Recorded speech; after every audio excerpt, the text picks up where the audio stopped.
Okay, welcome everyone to our Sunday morning, January 9th Q&A with General Manager Sam McCormick. Sam is the General Manager of the Assabet Co-op Market. I'm Lauren Bell, Director of Outreach and Communications. Thank you for joining us on a Sunday morning.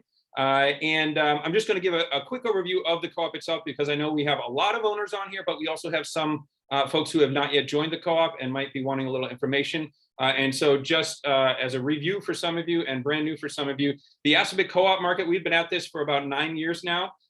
We are opening a full service grocery store in Maynard, 86 Powder Mill Road in Maynard, that in many ways is like any other grocery store you've ever been to. So every department you would expect: produce, meat, dairy, eggs, deli, cafe. The biggest differences are, number one, that we prioritize local farms and local food producers, so profits stay local and build a thriving local economy. And the other big difference is, of course, that we are owned by you guys now, more than 1,800 local residents from more than 40 communities in and around Maynard and all across Massachusetts.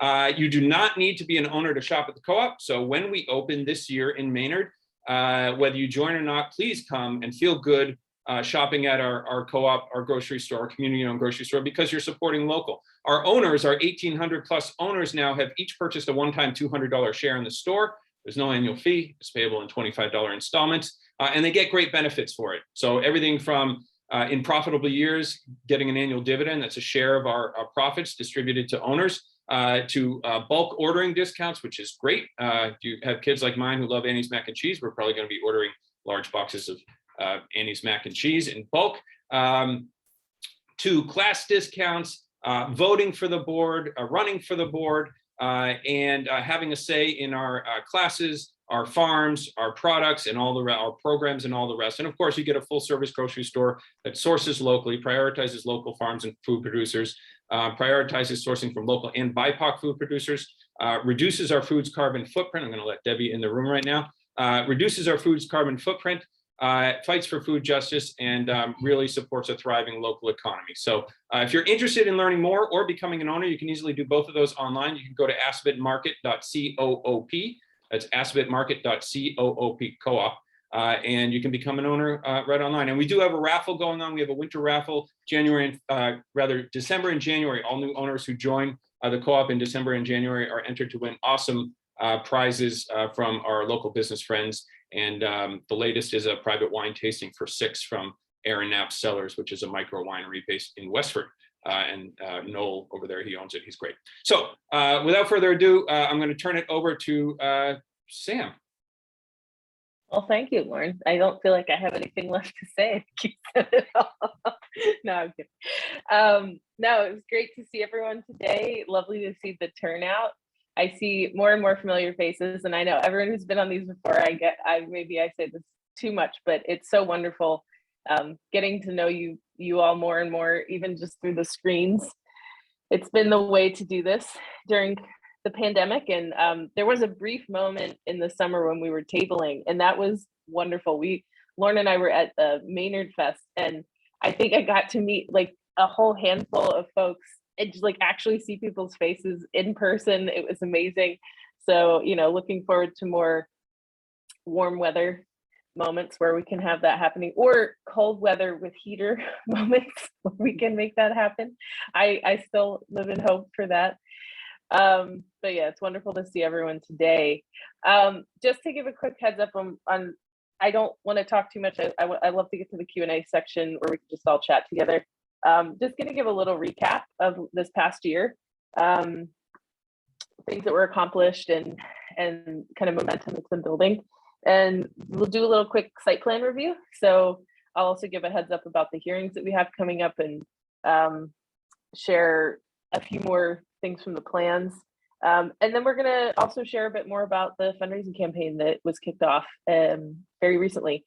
You may have seen some stuff on Facebook and your email inbox, things like that. So we're going to touch on that as well before we hit the Q&A section.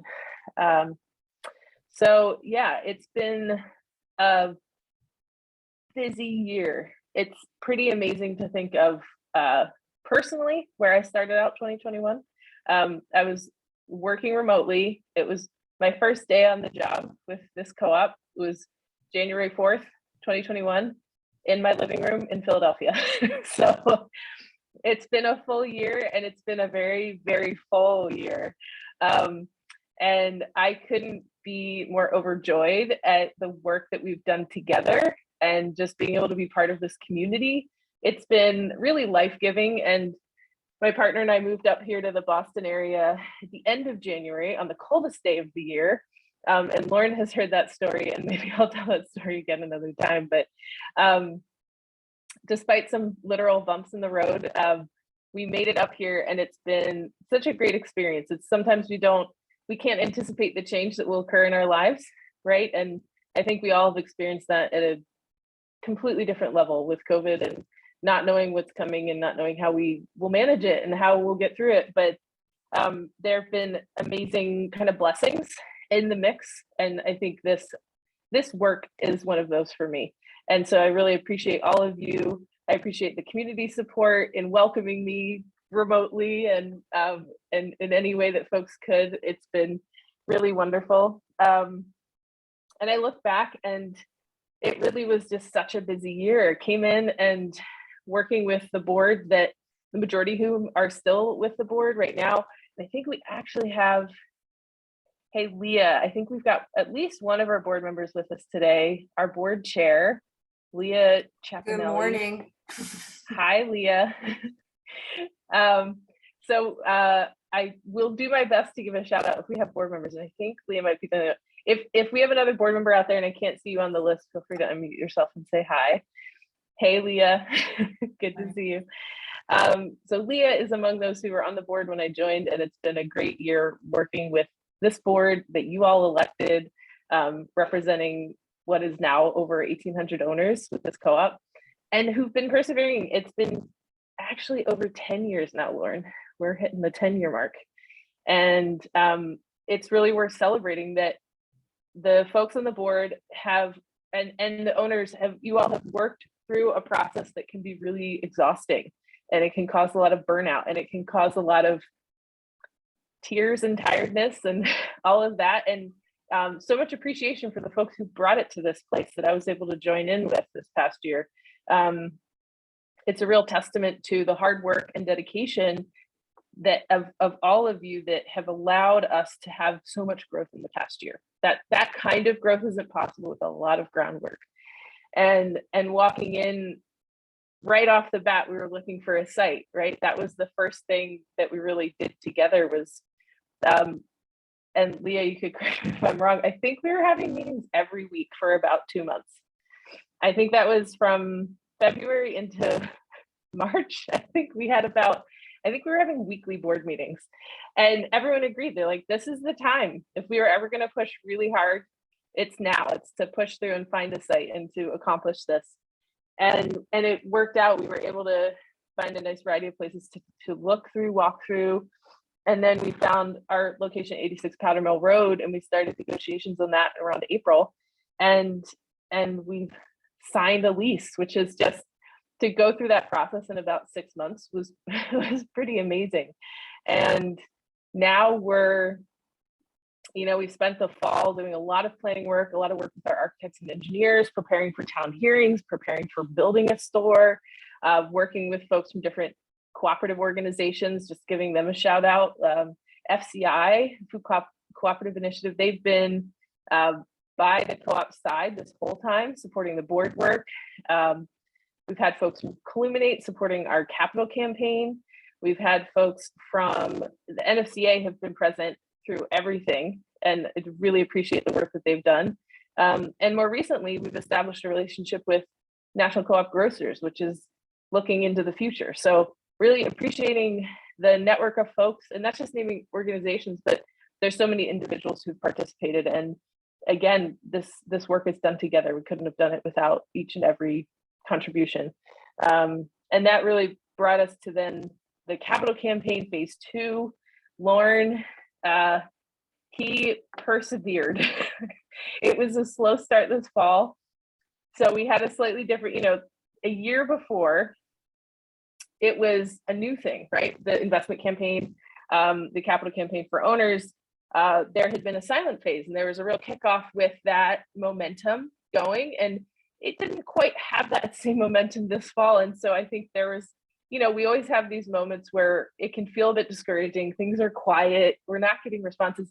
And then everyone came through. I can't appreciate enough those who've invested in this process and in the co-op and have come through.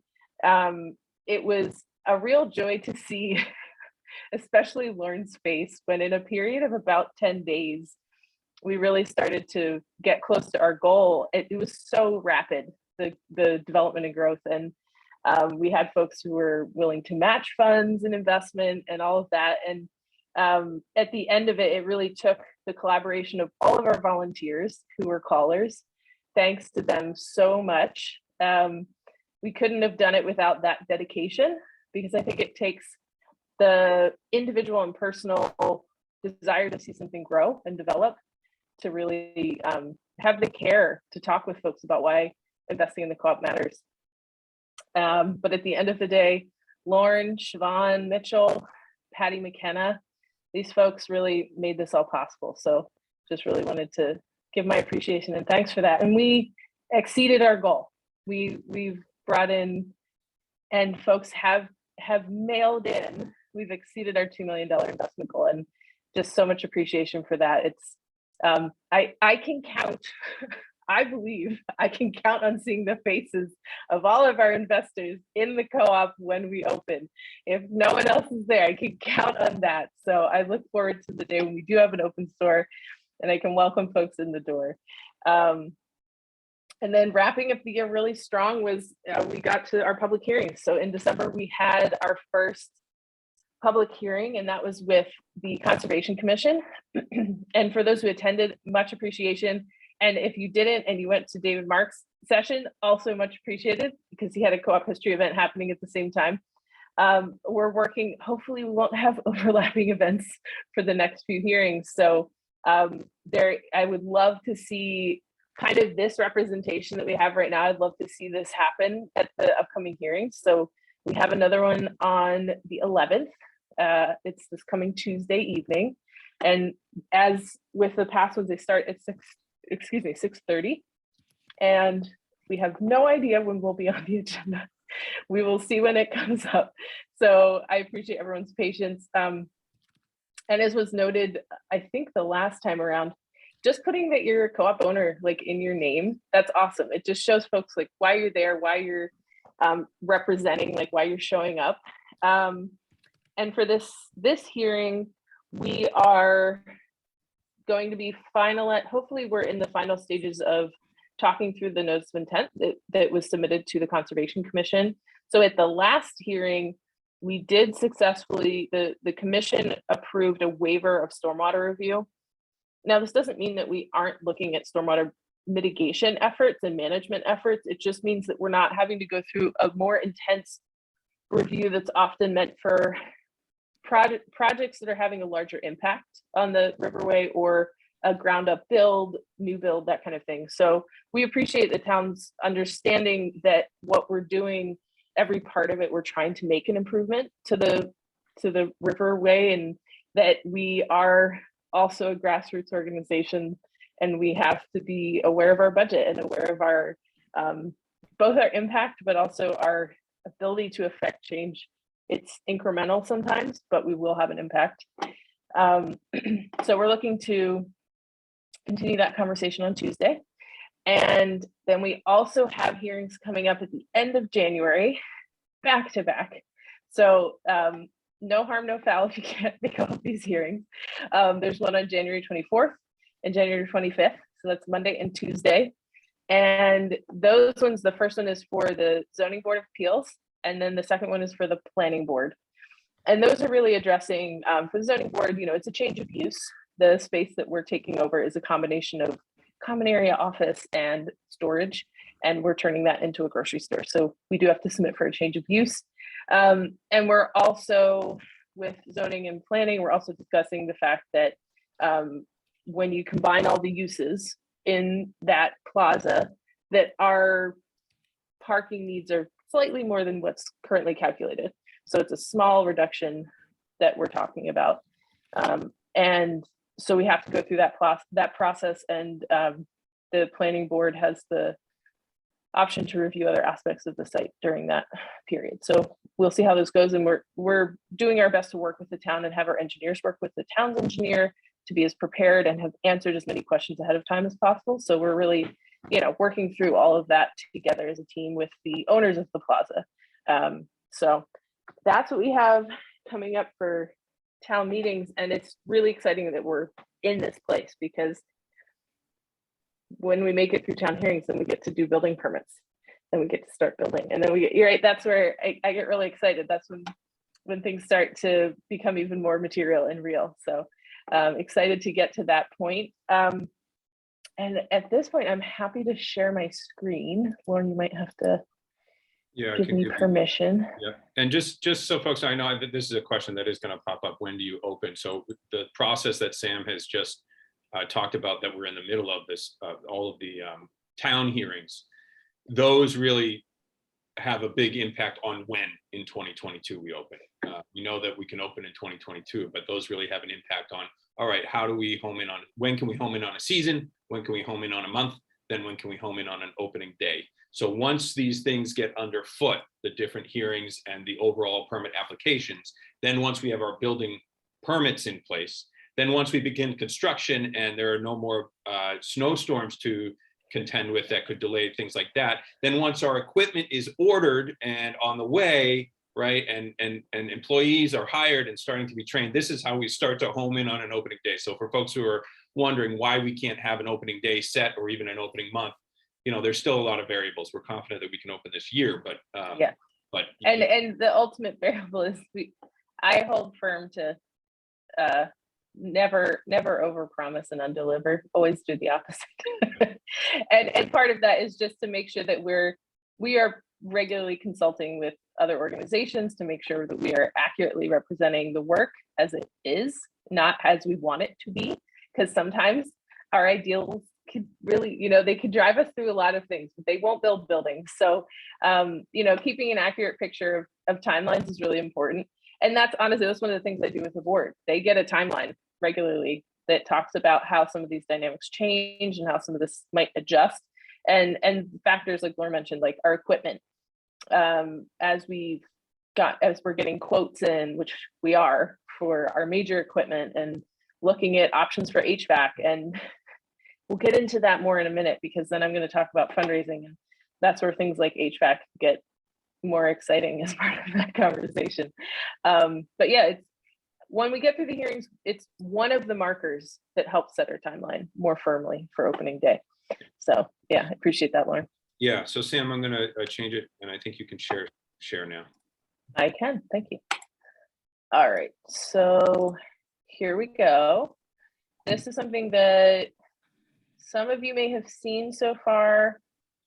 Some of you may have not seen so far. I'm going to zoom in because I can imagine this is very tiny on some screens.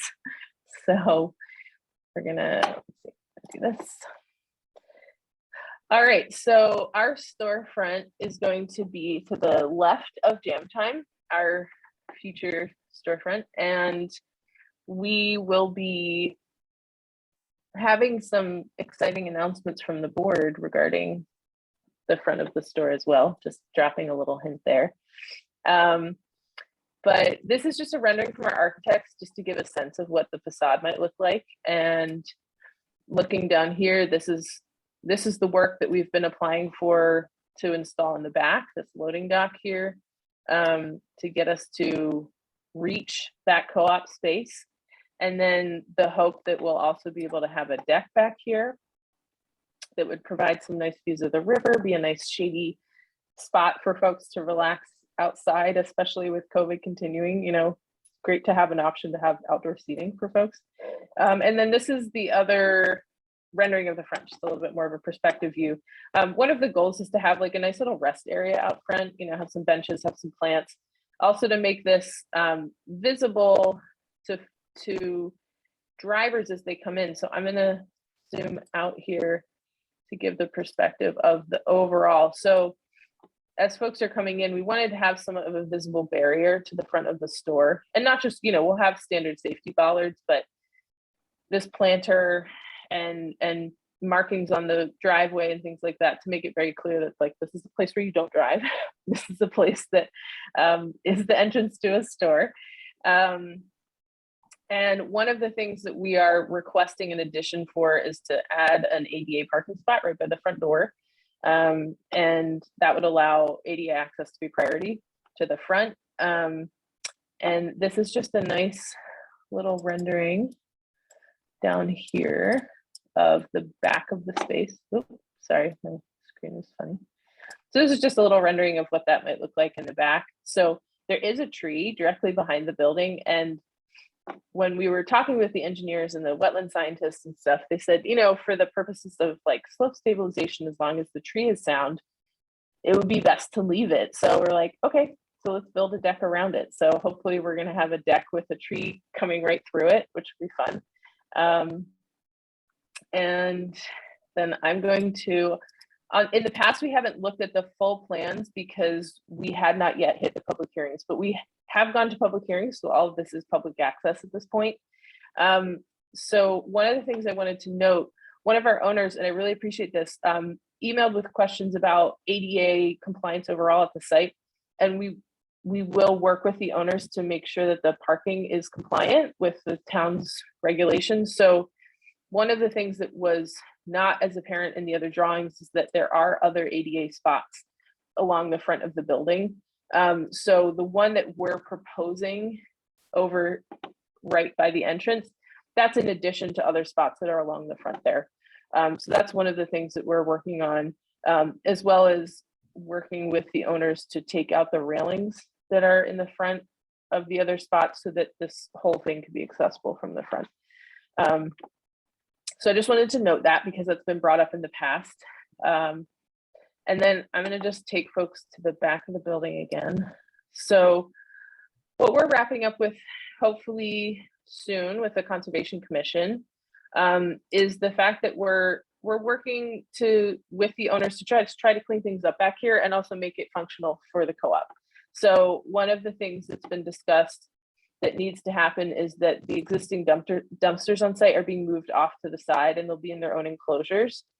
And there's also this whole area back here is concrete. And so a portion of that's being brought up and lifted out and being replaced with trees in some areas so where it's green, putting in trees and other plants and seed. And then some of this is being turned into gravel just to provide another place for stormwater to have a place to go in the ground before it hits the river, right? So anything that could support phosphorus removal. So we've increased the area of that a bit. And we're also supporting comments that came up about slope stabilization under the deck. And we propose to put, it's called coconut coir. It's this netting and it's actually made out of coconut. And it provides stabilization. So you can actually plant plants through it. And then their root systems grow below and the leaves and branches are above. So we're working with the town to figure out what works best. But in this version, we're saying we could put coir with shrubs so that the shrubs root system can help stabilize the slope right under the deck. So those are some of the main things that we're talking with the commission about. We've also been reviewing what currently exists on site as far as the type of storm drains that exist. And we did confirm that they're called storm scepters. So they do help to hold and filter the water before it hits the river. It's not just a pass through, it will hold it. And at the moment, that's where we are with our Conservation Commission work. And then I'm gonna zoom out again. And I know it's hard to see any details here, but the rest of the work we're doing is really just to work with the town and talk with them about the work that our engineers did to review the parking and the traffic activity at this entrance and exit. And the fact that based on our market study, the parking that is currently available is shown to be sufficient for the needs of the co-op as well as the other businesses in the space. So we're looking forward to that conversation with the planning board. And we hope that we're able to come to mutual agreement on what works best for this plaza. And again, it does open this for site plan review And hopefully folks will understand that the work we're doing really is contained to this area, and that, again, this was similar to what we talked about with the stormwater, that we want to impact as much change as we can here, but we are a grassroots organization, and our funds available to do overhaul for something that we don't own is somewhat limited, and we do need to keep that focused on our site. And the owners of the site support that, and they're doing what they can to support development, but again, it's with somewhat limited resource there. So those are the main things for our upcoming hearings. So I'm gonna stop sharing there for a minute. And I can always bring that up again if folks have questions. But I would just like to say I appreciate the work that we've had with the Kaufman Development Group. They're the owners there at the plaza. They have really shown themselves to be like awesome landlords. They're really willing to work through this process. They've really shared in the work of preparing for these hearings, and they've had a civil engineer who's been working on the project. We brought in parking and traffic and wetlands, and so all these teams have been working in cohesion, and I really appreciate that. And we also have been working with a store designer, Jenna Soberg, and she's awesome. She's been working on the interior with me and with our team. And there's also a firm called SGA, Scott Griffin Architects, and they're our architecture firm, and they've been working with us on this as well. Their involvement has been somewhat minimal in the fall.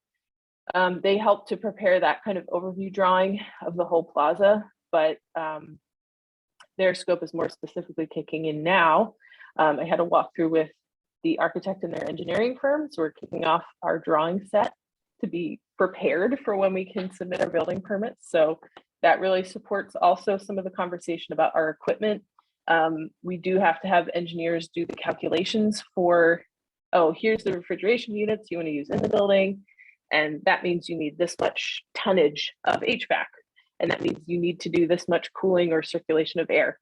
So we're moving that conversation forward so that we can confirm those details, and hopefully very soon place orders for some of that large equipment that has longer lead times. So we've been doing a lot of work in parallel, and it was a very busy fall. Let's just put it that way.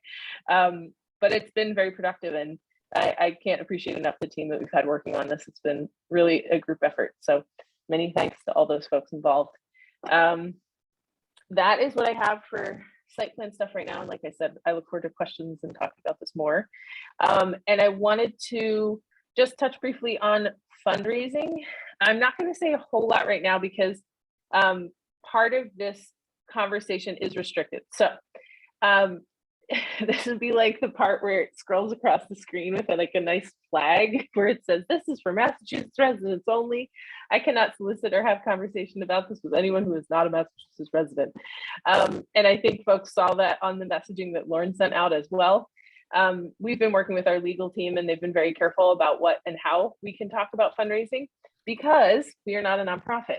We have a fiscal sponsor, and we may have more than one fiscal sponsor soon, but they provide access for us to receive funds that would normally go to a nonprofit because they want to support the work of startups and recognize that in this day and age, it is a very financially difficult picture. It is more expensive now than ever to build a grocery store and to build a co-op. And so they want to support the receipt of funds in any way that can support the startup becoming a reality. So we really appreciate the relationship there with the Cooperative Development Fund. That is the group that we're currently working with as our fiscal sponsor. And we have the relationship established in a way that they're nationally registered, but they are in the state of Massachusetts. They have a memorandum of understanding on our behalf. So there's a legal relationship set up between us, and they're able to receive funds, and we can solicit for funds within Massachusetts. So that's where the caveats come in for us. And we have been, the board, we've been in discussion about this since the spring, and we're, started some conversations, but it's generally been pretty quiet. I know we brought this up before. It wasn't quiet to not share it with folks. It was that we had other things that we needed folks to focus on, right? So we really have this goal for the capital campaign that we needed to achieve. I think the investment from owners is it's vitally important. It's important not just in a dollars perspective, but in the fact that we know folks have, it's a representation of the future success of the co-op. That's in my perspective. And that doesn't have to do with the volume in which a person has invested. It has to do with investment period, right? So we got hundreds of folks who invested, and it was a priority for us to make sure that that had its own clear message, goal, accountability. That was really important. And so we talked about fundraising. We've been submitting grants. We've been doing that work, but it hasn't been really put on blast. And so now we are focusing on fundraising. And part of the picture is that with the pandemic, certain things have gotten a lot more expensive. That is absolutely true. And then there's also things that our owners have brought up that are goals that we will start to achieve with the capital that we have currently. So that's the piece to me that's really important to discuss, is that with these two campaigns, the goals aren't different. They overlap, they're the same.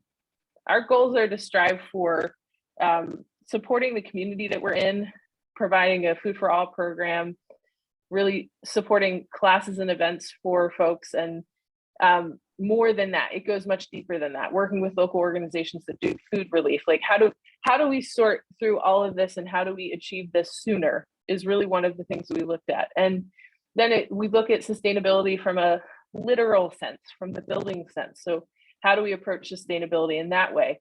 And the funds that we have from the investment campaign have us on the road there. And like I said, even if it's an incremental mitigation effort, or even if everything puts us in that direction. And then, like I said earlier, we have things like the HVAC system.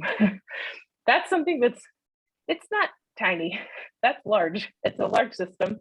And it's one of the things that a lot of folks will point out has like the greatest, it's one of the most literal impacts on greenhouse gases, right? Is our HVAC system. If it's a gas system, or if it's an electric system, a heat pump system, something of the sort. So those are the types of things, as we look at the larger picture, we look at we have the base funds, and then we have time. So we look at cost in a couple of different ways. And so the fundraising work allows us to do certain things sooner. That's absolutely one of the goals of the campaign. And it allows us to do something like, we have an equipment loan through a cooperative organization, which we're working on the paperwork now, and that is, in that, having that loan, the loan dollars come from another cooperative organization is really important, but it's also our highest percentage interest rate on debt, right? That's traditional debt. And so fundraising would allow us in years 1 to 5, maybe to reduce that faster, and to not have larger payments over 20 years for something like that. So, we look at fundraising, and to me, I know I've had people like, Sam, those are the really boring details. But to me, there's some of the coolest details.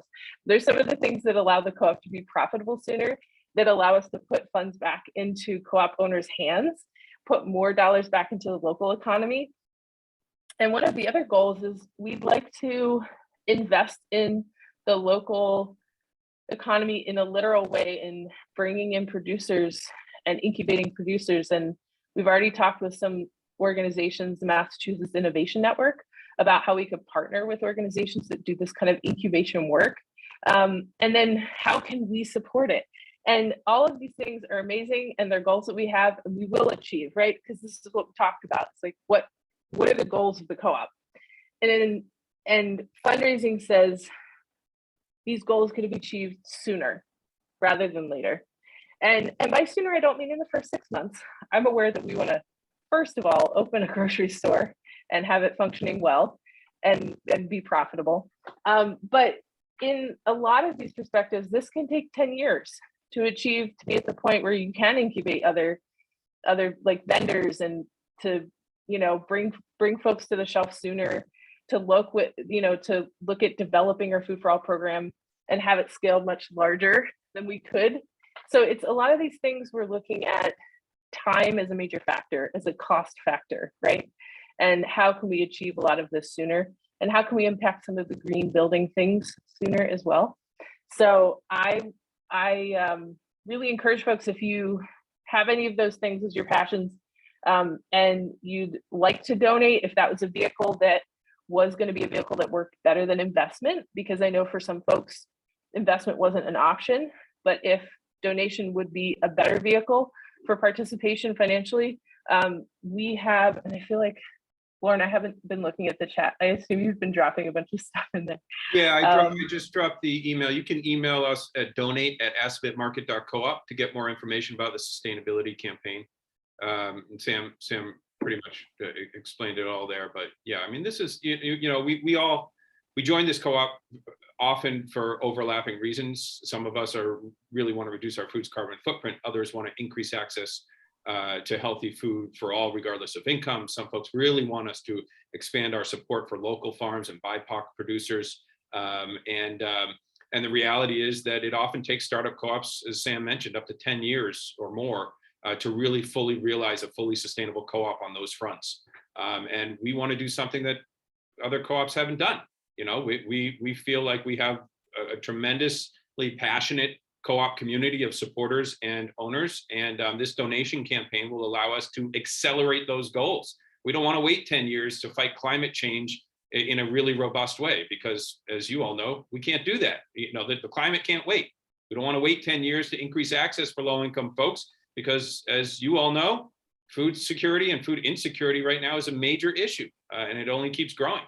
So this donation campaign is a way for us to, yes, make tax deductible donations if we're residents of Massachusetts, but also accelerate those goals that we all share and that we will get to anyway at some point. But we feel like it's time now. So you can email donate@assabetmarket.coop. We're happy to also set up a Zoom chat or a phone chat with Sam, myself, and Patty, who is our fundraiser, to go over the details of all that and how you can donate and all that. But you'll be hearing more about it in the coming weeks and months anyway. Yeah. And at this point, I really would just love to open it up for questions. I've been talking for far too long. So I'd love to open this up for questions, conversation. And Lauren, do we have questions in the chat that we should start with? So one of them actually touches on the sustainability bit. So Libby asked, does the existing parking lot have a charging station for electric vehicles? And if not, is it possible to do so? That's a great question to kick it off with. So we are looking into it. I have had conversations with EV charging station folks and with some of the folks that, like the general contractors that we're talking with for the project. And it is not outside the realm of possibility. It is possible that we want to phase that in possibly after opening, depending on the permits that are required for it. But it is something that we are very interested in, and keeping in mind. So one of the things we have to keep in mind is that anything that we're doing to impact the physical structure, the roof, solar, parking lot, EV charging, all that stuff, we have to do this in partnership with the owners, right? So they do see these things as benefits, but we do have to look at it with them and have a good cost analysis process to say, what are the cost benefit? Some of it is practical, right? So if we're continuing to have conversation about solar, how old is the roof? When is the roof going to need to be replaced? Would we want to try to install solar before the roof is replaced? Probably not. So some of this has some very practical conversation points with the owners. And so for EV charging, that's absolutely one of them. We'd love to incorporate it into the project. And if it requires its own permitting process and track, then we may do that separately from the overall building process. Maybe it would be happening while we're doing the building process, and it could occur soon after. But I wouldn't want to hold up our opening day on the charging stations, but it's definitely part of the picture that we're talking about. And yeah. So Sam, there's a great question, which actually touches on one of those things that we don't really need, major funds to do. We just need to look at, hopefully we just need to look at what kind of partnerships we can do with local transport companies and services. Can we work with MAP or Magic for increasing transit options for folks who want to reach the co-op without a car? And that should help lessen our environmental impact and the need for parking. And it would be equitable for folks who can't drive and or use ADA compliant parking spot. Yes, that's a great question. So I'm in conversation with the folks that do the shuttle system from the Acton train station through to downtown Maynard. We're in conversation with them, and our hope is that the town would approve having a stop at the co-op, that we could literally have a shuttle stop right at the co-op, right to the front door. So we're working on that, and anything like that that's a partnership, that's a conversation, we are pursuing. And if I have forgotten to pursue it, tell me about it. I will pursue it. And yeah, we're talking with those folks. We're also talking with folks like Oars that do all the riverfront cleanup work and things like that. So it's like, again, if we find things that we can think about long-term change with another organization, we're trying to have those conversations and thinking about immediate impact and long-term impact. Yeah. Pamela asked me, but I hope you're okay with me sharing it publicly, Pamela, and this touches on the same solar thing. Are solar shingles a possibility with the roof type the building has? So I imagine in replacing the roof, that's a conversation to have with the owner. Yes, that is a conversation with the owners.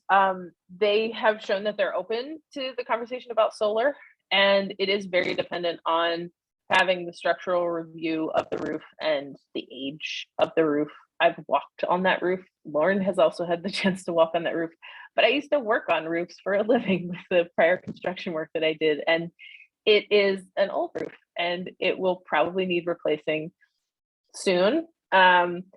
Soon could be a few years, but I think that looking into that future is good. It's good to have that kind of timeline in mind. And in the short term, what we're trying to look into is how can we work with Eversource to source our energy from a green source? Like there's a kind of 2 steps removed thing that we can look into in the short term, and then see what we can physically change in the space in the future.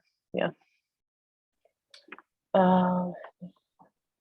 We have a question about, in talking about solar roof and EV charging, would other tenants be interested in either of these things? I have a feeling they would.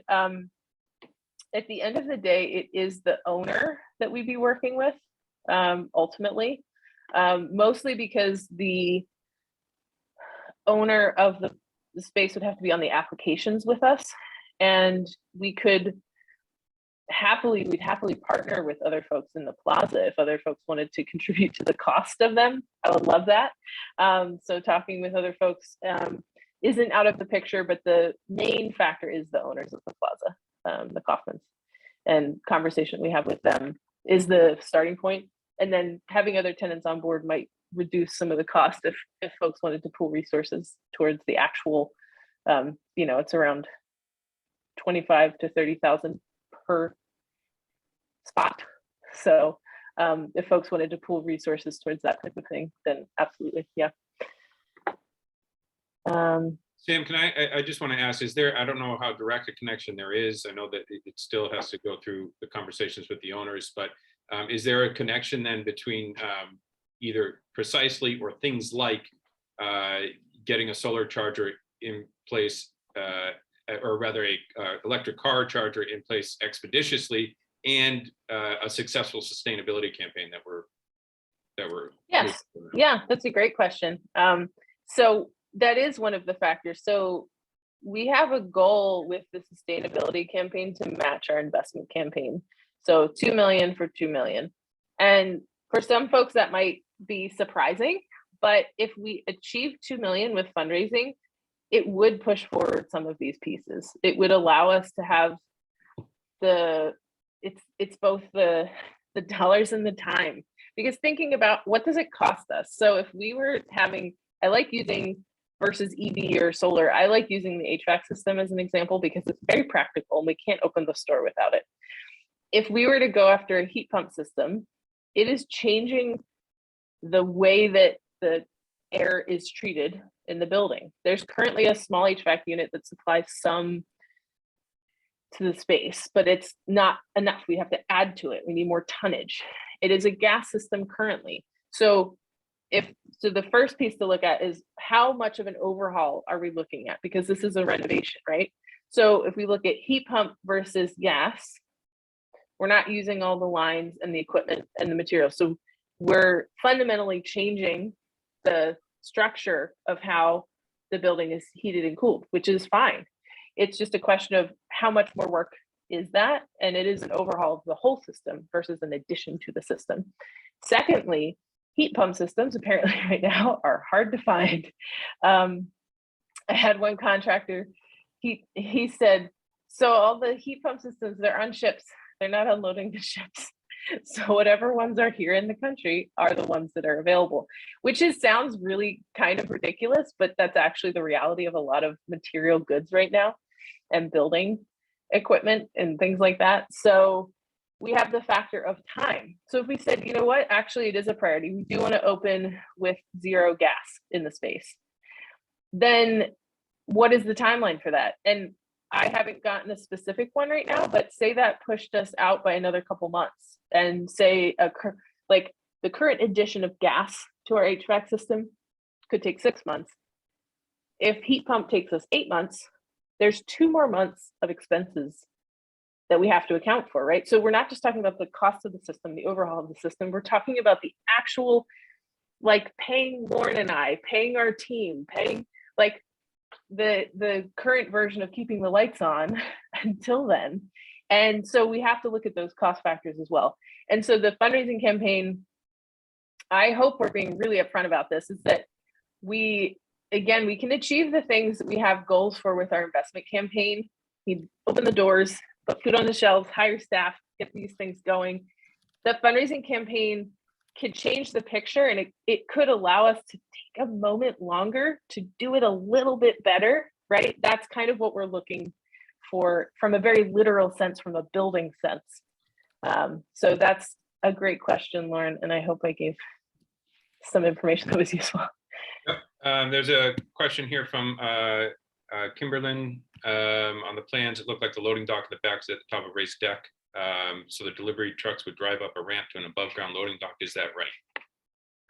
Okay, so the fun of this site is that it's got all sorts of pitches and slopes. And so the building is a bi-level building. The front is the parking lot level, comes in at what is the first floor. The basement, where we'd have offices, is actually open to the back. So there are windows that look out into the river. So the way the loading dock is structured, the concrete block that is the bumper point for the truck is actually on level. It's on level, like on street level with the concrete. It's a 4.5 foot high structure that the truck backs right up to. The truck itself doesn't need a ramp or anything. It just pulls right up to it. The actual section that connects that concrete pad to the back of the building, that's the slope deck, but the slope is very extended. We made sure to do the calculations. It's less than a foot over 80 feet. So we will be able to get pallets on that kind of slope. That was definitely part of the conversation. It was like, could we have it just like over 12 feet and it'd be like this? And I was like, no, you can't get a 3,000 pound pallet up that slope. It doesn't work. So yeah, the slope is within the decking structure itself, not where the truck is. The truck is on concrete the whole time. Good kind of general question from Jim. Besides patience, prayers, and money, what other needs do we have to get more people to join us as owners, donations, board members, volunteer committee members, partners? Yes, I would say, okay, so I could talk for another hour about this list, but the short version is we do have some board seats that are open right now. We are actively seeking folks who would like to sit on the board and participate, and who really have the energy to do, we have, the board has transitioned to being more of a policy board. There's still a lot of work though. And we would love folks who would be interested in supporting the fundraising work, who are interested in diving into this pre-opening work. So we have board seats to fill, and we would love folks who've got some energy and time to participate in that. And we definitely have volunteer needs. So we have things within the marketing realm, within grant writing, within fundraising, within a number of buckets that we could use volunteer support on. And Lauren and I regularly go through our owner list, and folks who've said they'd like to volunteer, we do reach out and contact. But that's not the only way. If you know of folks who are owners, who want to be owners, who would like to volunteer, send them our way, send them to Lauren primarily. And we can absolutely find ways to connect folks. I mean, there's stuff as literal as, you know, in the spring and leading up to opening, we're going to want to flyer the town. Like literally we need to tell every single person who exists within like driving distance of the co-op that we exist, because not everybody knows. So there's some stuff like that where we could have some really great volunteer days and just do a big call out when it's safer, right? When it's warmer and we could be outside to do things like that. And there might be some fun, I envision some fun artwork that we could do between downtown and the co-op, do like an art walk kind of, you know, volunteer day to brighten up that spot. And it goes on and on. I could keep talking, but there's definitely a need, and especially a need to share with everybody what we're doing and to share the mission of the co-op and why we can make a difference this way. If you do nothing else, just tell everyone you know about the co-op and send them our way, and we're happy to share more. Yeah. There's a quick Right. comment from Emily. I'm sure you've been in touch with Senior Center that has transportation from people's home to the co-op and pick them up after shopping. Yes, so one of the things conversations I'm having, there's a couple of transportation committees in surrounding towns and in Maynard.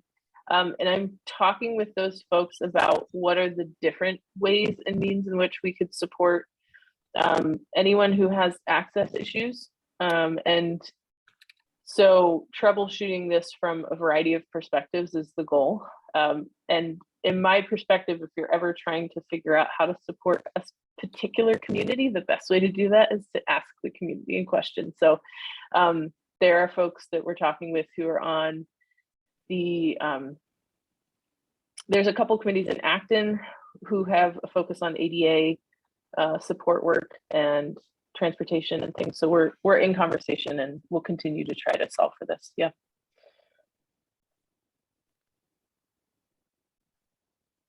There are a bunch of nice comments in there. But anyone want to unmute yourself and join in the conversation? Yeah, and again, you're not your gorgeous mugs. Your face won't.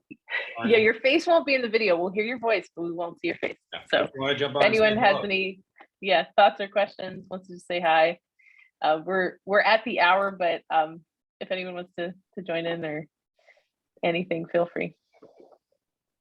So how do I get my picture on there? So if you're looking at your screen, there's the one that says mute, and then right next to it, it says start video or stop video. If you click on that one, your face should show up. Okay, thank you. Yeah, there you are. Oh, and then you muted yourself, I think. I can unmute you, Emily, if you want. Let's see here. Here, I'll unmute you. Or I will ask you. Okay. Okay. Oh, there you go. Nope, muted again. Oh. All right. It's the joys of Zoom. Joys of Zoom. The joys of Zoom. Yeah, I'll leave you alone. You unmute and we're good. There you go. Okay. You're on, Emily. And while we're hanging out, so there's a question about the number of tables.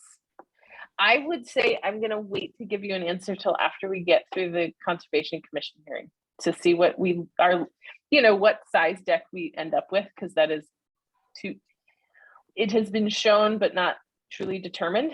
So after we're through all of the hearings, we could say with definition like how large the deck is, and so what does that equal as far as tables and chairs and things like that. But for context, what we're proposing right now is about 60 feet long and about 12 feet deep. So a decent amount of seating is my answer. Yeah. Yeah. Any other thoughts or questions before we wrap up today? No. Well, It's been wonderful seeing you all today. Thank you for all the questions in the chat and the thoughtfulness and care that you all have shown this whole time. I really appreciate it. It's been, like I've said, just wonderful to see everyone's face and to at least be able to interact in this way. We will be having more sessions coming up, as you know. I think in the process of all of this, we're going to have a few specific sessions. So we're probably going to have more on fundraising coming up. We'll invite folks to that. You're welcome to invite folks who are not owners. The fundraising campaign, unlike the capital campaign, is not restricted to owners. So if you know of folks who are like-minded in their goals in life and how they would like to see the world, you know, and where they want to put their dollars, even if they don't feel like they could be an owner, they're like, oh, I'm not going to shop there. I live, you know, a little bit too far out. But if they would like to contribute to a project like ours, then feel free to pass along that information. And we also have some fun stuff coming from the board very soon. So look out for that, and we'll probably have some meetings about that. I'm being very vague, but I want the board to have the fun of their announcement. So look out for something later this week. And just thank you all so much. It's been great to be here on a Sunday morning with you, and look forward to seeing you all again soon and at the hearing on Tuesday night. So I wish you all well and have a great rest of your day. Thank you all. We'll be sending along an email with the link to where you can click the Zoom link to attend Tuesday night's Conservation Commission hearing. And you don't have to speak on it. There's a public speaking section. So when it comes to that, if you feel like it, you can, but you don't have to. Even just showing up, labeling yourself Lauren Bell co-op owner, that's a huge help. It shows great community support. So thank you all for all your support, for attending today. And we'll see you soon, hopefully on Tuesday night. Yeah. Have a good one, everybody. Thank you. Thanks, everybody. See ya. Thank Bye-bye. you. Bye.